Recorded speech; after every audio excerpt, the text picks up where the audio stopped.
È ricercato dai carabinieri l'autore di 2 sparatori avvenute in meno di un'ora all'Alba a Bibbione. Tra i feriti 1 gravi in ospedale, ignoti per ora i motivi, non c'entrerebbe la malavita. Christopher De Zotti è sindaco di Jesolo dopo il ballottaggio tutto interno al centrodestra contro Renato Martin. Sicurezza e viabilità i suoi primi ambiti di impegno. Strumentalizzata e lasciata sola dalla comunità LGBT. L'assessore regionale Bonazzana risponde alle richieste di dimissioni dopo il dramma della professoressa transgender Chloe Bianco. Avviso della Protezione Civile Veneta per forti temporali dalle 14 di martedì alle 9 di mercoledì. Possibili fenomeni intensi anche con vento forte e grandinate. Tra 10 anni in Veneto ci saranno più posti di lavoro che lavoratori. A lanciare l'allarme la CNA regionale. È l'artigianato ad essere sempre più in crisi di personale giovane. Un diploma del sindaco di Treviso Mario Conte al 28enne veneziano Lorenzo Tassoni, che ha salvato Nor 4 anni prendendolo al volo dopo la caduta dal terrazzo di casa. 8:30 del mattino, alcuni bagnanti si accorgono di un delfino poco distante dalla spiaggia. I soccorsi non arrivano, la portano a riva. È una femmina morta di parto. Buonasera, ben ritrovati con le notizie da Venezia e provincia. L'avete sentito anche dai titoli quanto accaduto a Bibbione con gli spari tra le case questa mattina verso le 7. 3 i feriti, un uomo è in gravi condizioni all'ospedale di Mestre, un secondo è ricoverato nel nosocomio di Portogruaro, una terza persona è rimasta leggermente ferita. L'aggressore ricercato avrebbe fatto fuoco 2 volte in 2 luoghi diversi del paese, per motivi che restano ancora sconosciuti. Ben 2 le sparatorie avvenute poco prima delle 7 del mattino a Bibbione. 3 in tutto le persone ferite, in modo non grave un 60enne di Latisana, mentre un 30enne di origini albanesi ma con cittadinanza italiana è stato ricoverato in gravi condizioni all'Angelo di Mestre, colpito da un proiettile alla testa. Albanese sui 55 sarebbe anche lo sparatore, al momento in fuga. Il primo fatto di sangue sarebbe avvenuto in fondo a via Pirano, vicino alla sede della Europa Tourist Group, una multiservice che si occupa di turismo e giardinaggio. Vi lavorano 3 delle 4 persone coinvolte nelle sparatorie. Tutta gente che lavora e che conduce una vita abbastanza normale, diciamo pure normale. Ci risulta che ci sia una persona in fuga, non viene ritenuta pericolosa, quindi anche da questo punto di vista mi sentirei di tranquillizzare i cittadini, insomma tutte le persone che occupano la nostra località in questo periodo. Peraltro mi dicono non essere fatti legati né alla criminalità organizzata né anche a quella comune, è tutta gente, ripeto ancora una volta, che lavora. Quali motivi allora perché l'aggressore, dopo aver sparato in via Pirano, ha ripetuto il suo gesto a meno di 1 chilometro in via Vega ai danni di una terza persona albanese che sta nelle case popolari? La zona è molto abitata ma nessuno ha sentito nulla fino all'arrivo delle ambulanze. Pare poi che questo terzo ferito non sia un collega degli altri 2. I colpi di pistola hanno lasciato diverse macchie di sangue sul marciapiede. Sconcerto sicuramente perché è un fatto grave. Noi non siamo abituati, insomma, nella nostra qualità a vivere episodi come questo. Ci rassicura il fatto, come ripeto ancora una volta, che non siano legati a fatti di criminalità. Intanto, da stamattina presto c'è un uomo in fuga da Bibbione, forse armato e con le sue tragiche verità.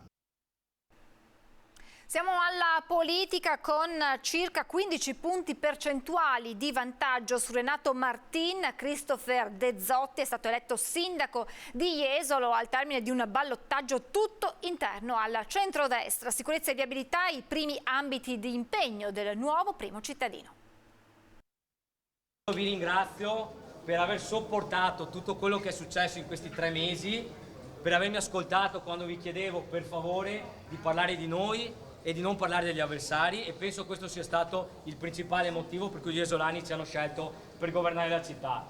Questo modo e questo stile, questo lavoro di gruppo sarà il nostro modo di lavorare per la città nei prossimi 5 anni.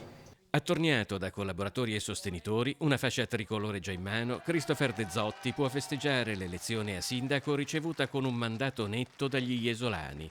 Nel turno di ballottaggio De Zotti e Fratelli d'Italia si sono ampiamente aggiudicati il derby interno al centrodestra col 57,29% dei voti contro il 42,71% di Renato Martin, sostenuto da Lega e Forza Italia. Ma anche l'astensione è stata ampia. Al secondo turno ha votato il 45,39%. Cercheremo di non ragionare con i paraocchi, ma ragionare sui temi, sulle proposte, quindi soprattutto sui grandi temi, vedere se ci sono delle possibilità di intesa per andare con delle scelte che siano anche più grandi rispetto alla singola maggioranza in Consiglio Comunale. In Consiglio Comunale la porta del dialogo sarà aperta, ma il centrodestra rimarrà comunque diviso nei ruoli che gli hanno assegnato gli elettori. Fratelli d'Italia in maggioranza assieme ad altre civiche, Lega e Forza Italia all'opposizione. Cercheremo di dare una risposta laddove ci sono problemi sociali, di sicurezza, facendo passare però un messaggio, ovvero che Jesolo è una città sotto controllo, è una città sicura, quindi i turisti possono continuare a scegliere tranquillamente Jesolo come meta delle proprie vacanze, e poi il tema della viabilità che soprattutto in questi giorni, in queste settimane di stagione è centrale e lo vediamo. Uscita dalla crisi della pandemia, Jesolo è tornata ad essere una capitale del turismo balneare, ma è anche una città con più di 26.000 abitanti in crescita demografica. Da oggi cercheremo di essere l'amministrazione non solo di chi ci ha votato, di chi ha votato gli avversari e di chi non è andato a votare, per cercare di riportare un po' di fiducia nella politica e alle prossime elezioni vedere qualche isolano in più andare a votare. Quindi questo è il messaggio.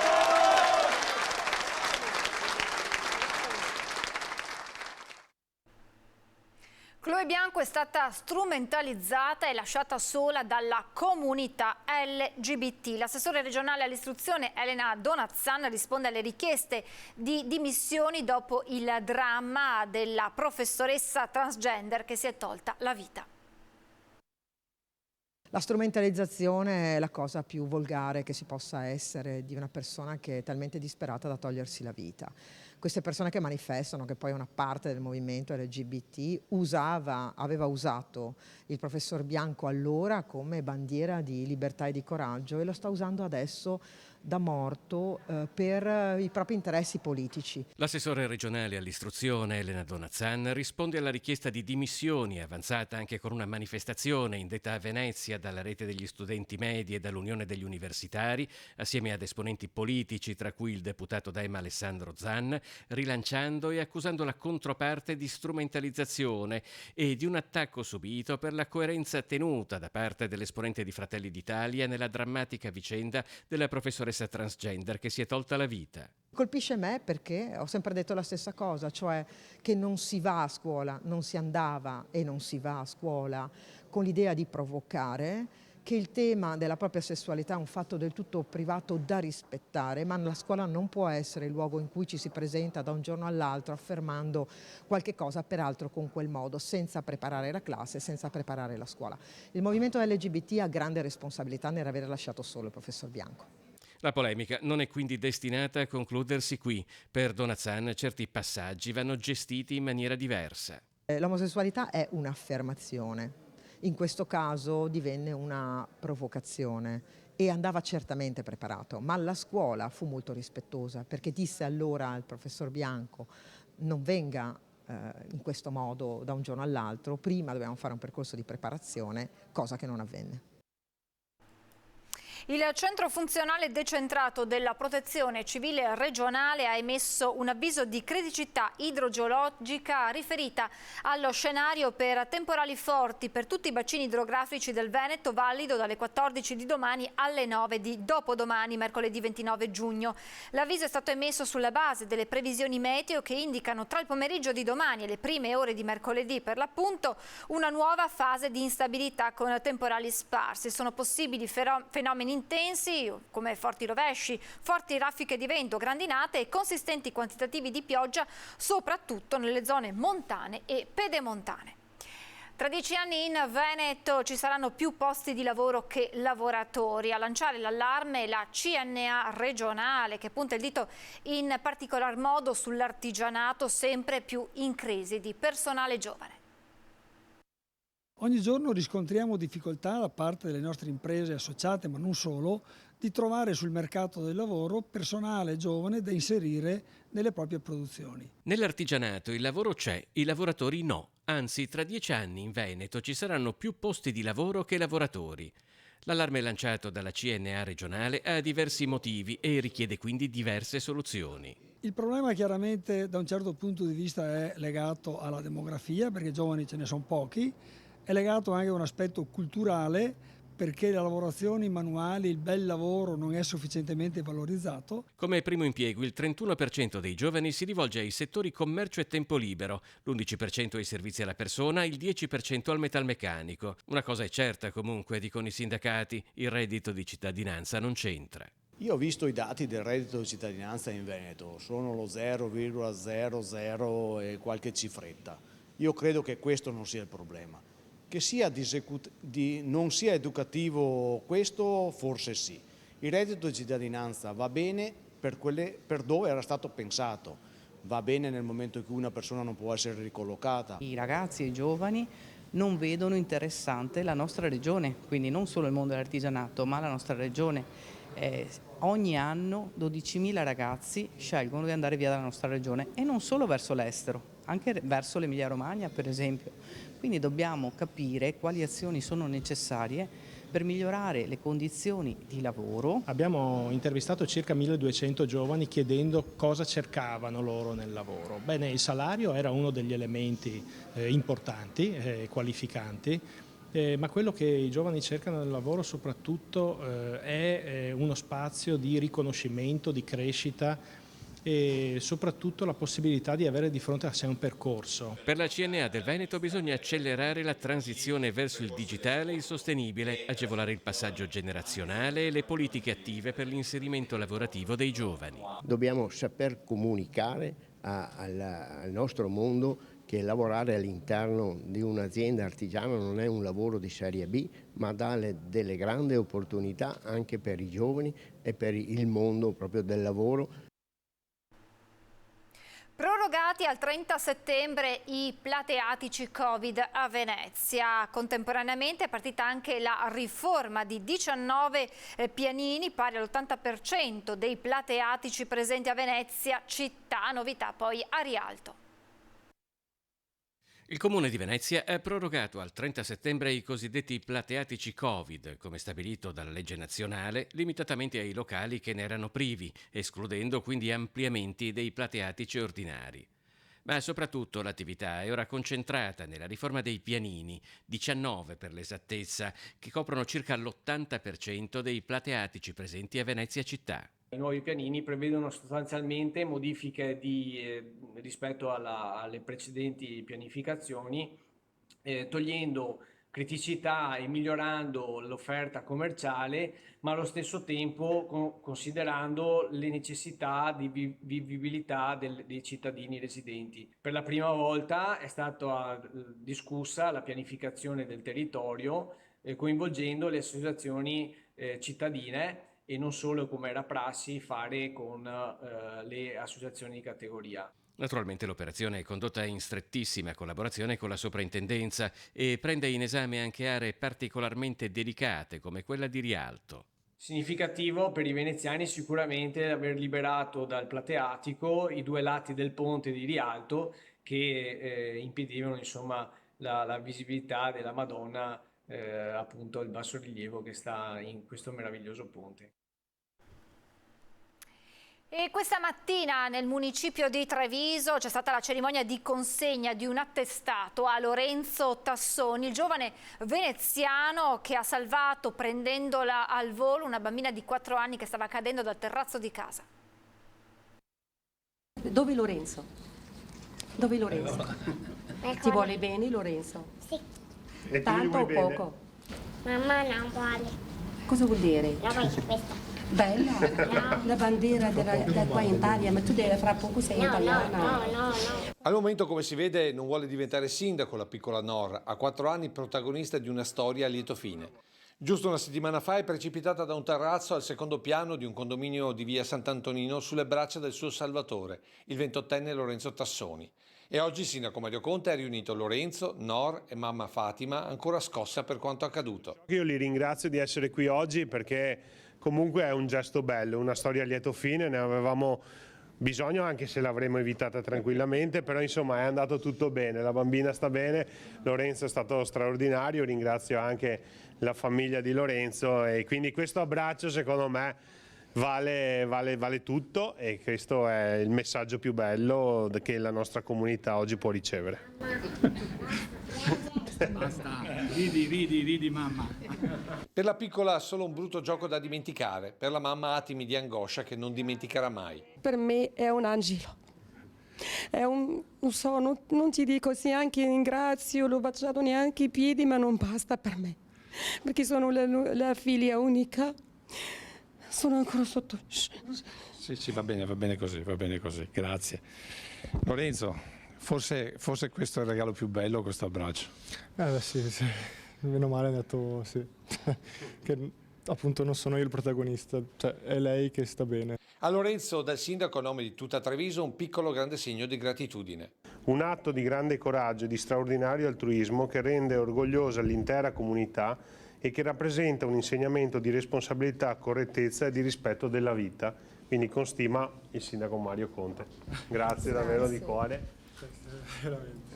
È un grande abbraccio che la comunità ti dà proprio per ringraziarti per lei. Grazie, molto gentile. Ma il vero premio per tutti è la vitalità di questa bambina che ha conquistato Kasugana, sindaco in testa. Ciao. Ciao. Fatti 5.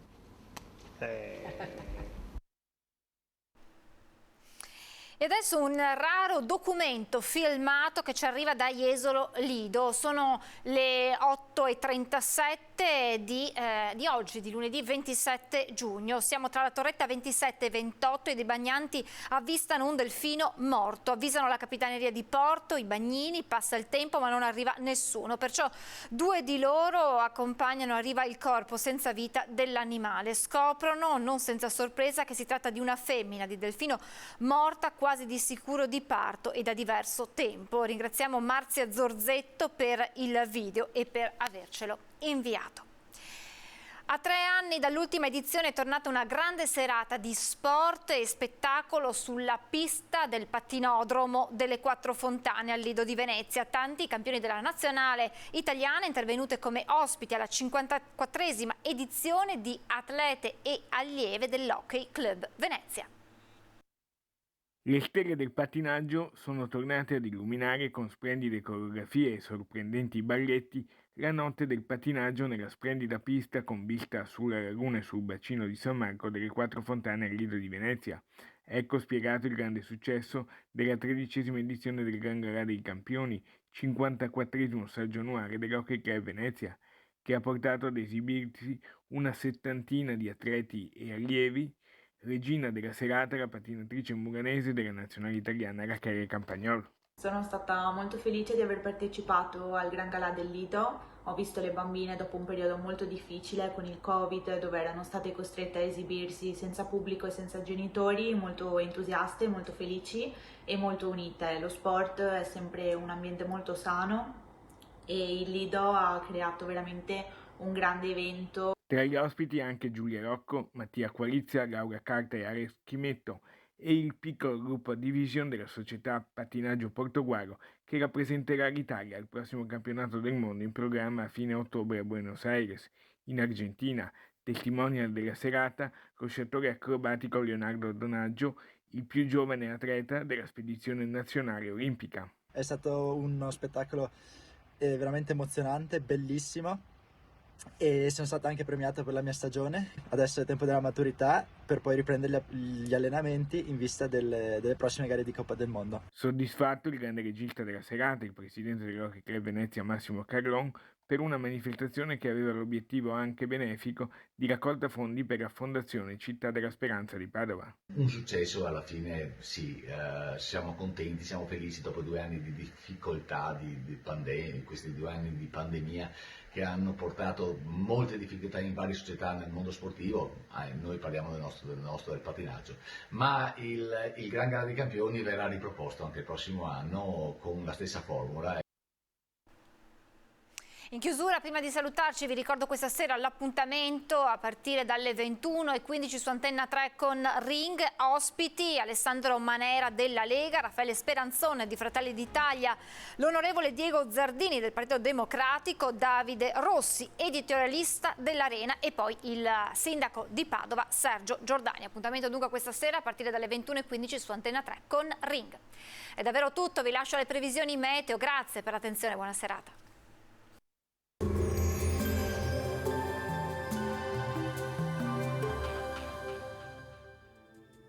Bentrovati al meteo. Anticiclone più debole, transiterà un sistema temporalesco su parte del nostro territorio che riuscirà a minare la stabilità atmosferica. Ecco il dettaglio di martedì 28 giugno. Sul Veneto sarà soleggiato al mattino con cielo poco nuvoloso. Dal pomeriggio più nubi e via via più instabile. Ma quali saranno le zone più a rischio di precipitazioni? Vediamo la grafica. Inizialmente avremo qualche rovescio su Bellunese, Veronese e Vicentino, i settori più ad ovest quindi. Entro sera i fenomeni potrebbero estendersi un po' a tutta la nostra regione. Ma attenzione perché localmente potranno essere anche di forte intensità e con grandine a causa dell'intensa calura preesistente e il contrasto con aria più fredda dall'Atlantico. Non scomparirà l'afa, avremo temperature sostanzialmente stazionarie, minime tra 21 e 22 gradi, massime invece tra i 29 e i 33 gradi all'incirca. Spostiamoci ora sul Friuli Venezia Giulia, anche in questo caso al mattino cielo sereno, dal pomeriggio possibili temporali sui monti, col passare delle ore anche altrove. Temperature minime tra 20 e 27 gradi, massime sui 33-34 gradi. Infine diamo uno sguardo alla situazione del Trentino Alto Adige, dove avremo una maggiore variabilità con acquazzoni piuttosto diffusi, soprattutto nel pomeriggio e durante la serata. Temperature minime intorno ai 16-17 gradi, massime sui 30-32 all'incirca. Dal meteo di Antenna 3 per ora è tutto, arrivederci al prossimo aggiornamento.